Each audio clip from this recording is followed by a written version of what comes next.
Glory to Jesus Christ. One of my regrets in life is that I didn't put into writing a lot of my conversations and experiences with people when I lived in the former Soviet space in the late 90s and early 2000s. Lots of very interesting conversations from all over the spectrum, people who, and all over the ethnic map.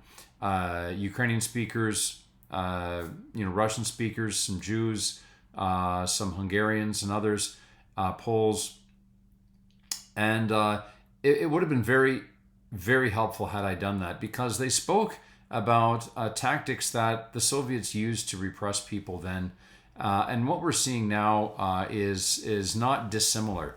We're seeing a revision of these tactics, a revival of them, sorry. So there is good evidence, very good evidence, that pre-Soviet Russia, then Soviet Russia, and then post-Soviet Russia have repeatedly funded and supported international political forces at the extreme, both the far left and the far right, as part of a broader active measures toolkit to weaken Western democracies. And Applebaum has written about this, and there's a lot of this that goes to explain the sudden resurgence in conservative circles of anti-Israel, anti-Ukraine language. So I want to speak about that. How do we answer and how do we account for this sudden resurgence of racist, anti-Semitic rhetoric on the part of our fellow conservatives? And in fact, not just anti-Israel, anti-Ukraine sentiment, but anti-logical sentiment and anti-life sentiment.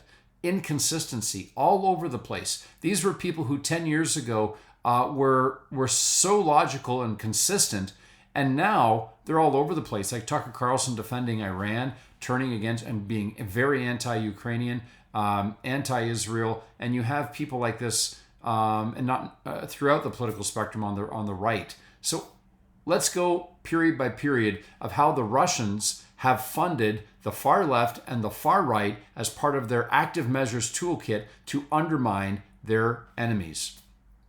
We know before the Soviet Union that Russia, the Tsarist Russia, funded pro-Russian fronts abroad, most especially with the funding of Russian churches as satellites to promote Tsarism among the diaspora communities. We know during the Soviet period that calm international money was spent abroad and to further the revolution.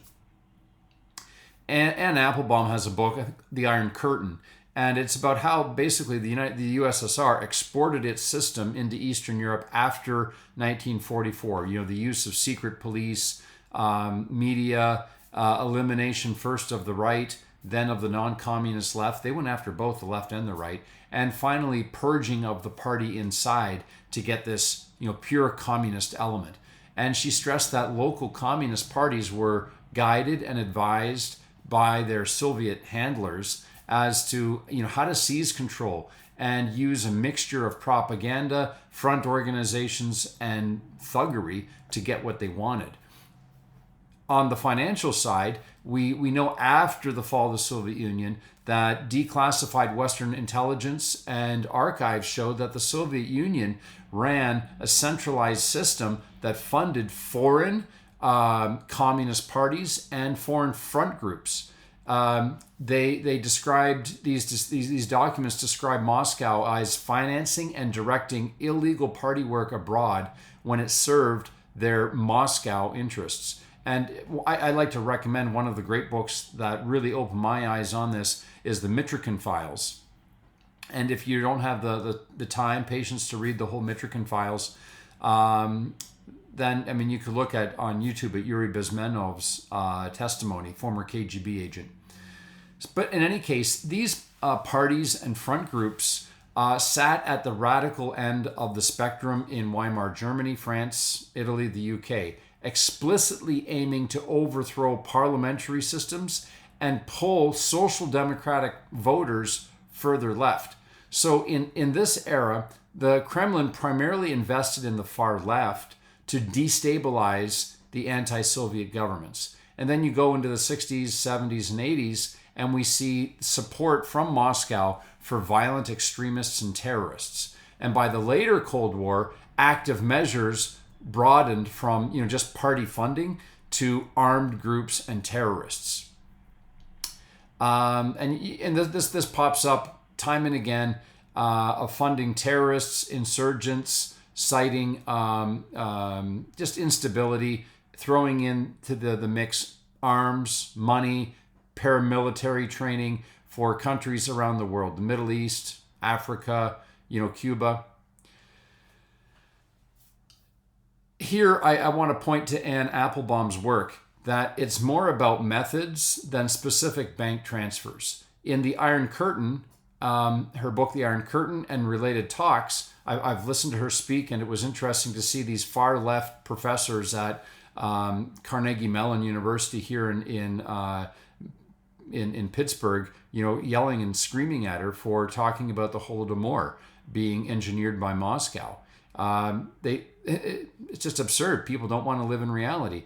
But in her book, The Iron Curtain, she relates, in other talks, she describes how the Soviets looked for uncertain and unstable societies, and then used intimidation and infiltration and then front groups to turn genuine grievances and to pivot those genuine grievances in unstable societies using front groups and whatnot, and to pivot and use that to push for regime change in policy. So the pattern here is that Moscow backed radical actors who would sharpen polarization within a society. The goal was to weaken pro-Western elites and make democratic states look chaotic or ultimately impotent. And then the Soviet Union collapses in 1991, and Moscow's capacity to really fund these the chaos abroad really tanked. But the basic playbook survived. Interestingly, the one department in the KGB that was still active outside of its borders in the immediate aftermath of the 1991 collapse of the Soviet Union was religious propaganda. That department of the KGB stayed active through its transformation into the FSB. And with the rise of Putin by the late 90s, the playbook that the KGB used is revived, and here's how it does. Russia, in 2014, the Atlantic Council, Anne Applebaum spoke about how Russia funded far-right parties in Europe, and she warned that these parties would do well in EU elections, and that many of their leaders were open admirers of Putin. And we see this with Viktor Orban in Hungary, and we see this now with Slovakia and with Czech Republic. Russia sponsors what used to be RT TV. Now it's really gone by the wayside. But RT TV, it gave a platform to people who were on the far left, like George Galloway, and others on the far right, just to create instability in Western countries. Russia would use banks, like in Czech Republic, to fund far-right movements in the rest of Europe. The point here is that Putin doesn't care if a group is far left or far right, as long as it is going to advance Russia's agenda and to promote anti-NATO narratives. So then we have another factor that's happening is the simultaneous cultivation of far-right and far-left movements. From Crimea in 2014 through to the war in Ukraine today, the evidence on this tightens. You have Russian disinformation campaigns that target both far-right, far-left audiences with tailored conspiracy theories, amplifying these anti-system sentiments and undermining trust in our institutions. That Russia propaganda and money have helped to do this, not only to bring far-right parties in Europe to power, but to amplify far-left voices against NATO. Applebaum points out that Russian TV, RT TV, and Russia state media gave disproportionate airtime to Western far-left figures who spend their time attacking NATO. So this is just a playbook in Russia, and so we should not be surprised when we see the exact same thing happening here in America, and not be surprised when we see people who are on both the far left, the far right, speaking about things that advance Russia's agenda.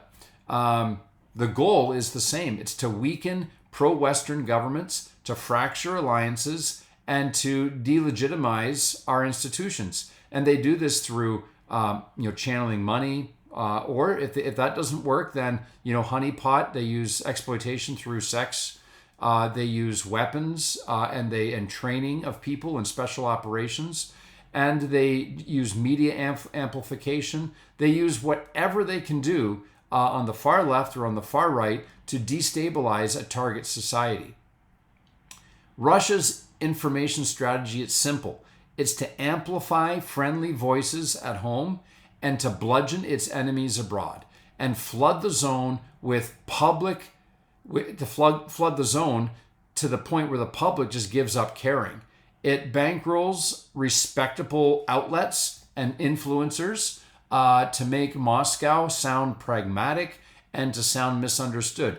It platforms contrarian pundits to attack Ukraine as corrupt and doomed, and it uses saturation theory, this endless repetition, this flooding the internet with memes and pseudo experts whom you never heard of before.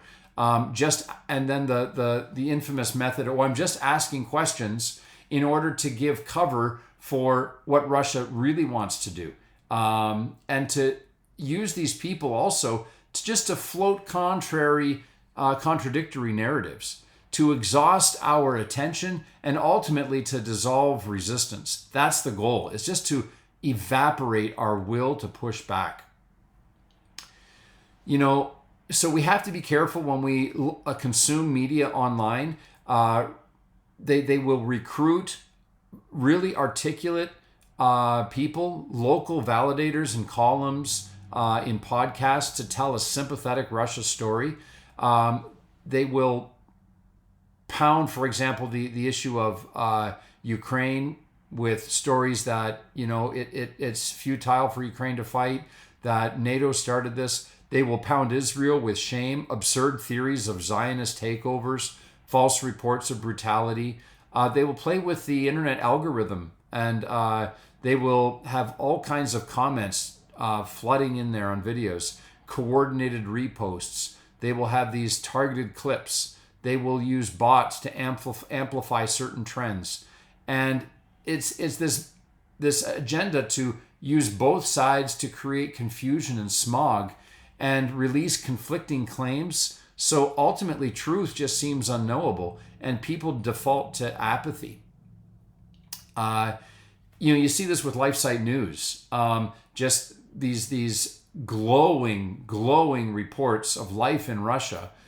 You see this with commentators like Nick Fuentes and Tucker Carlson, who just use this theory of, I'm just proposing alternate views in order to undermine good causes like Ukraine's legitimate self-defense.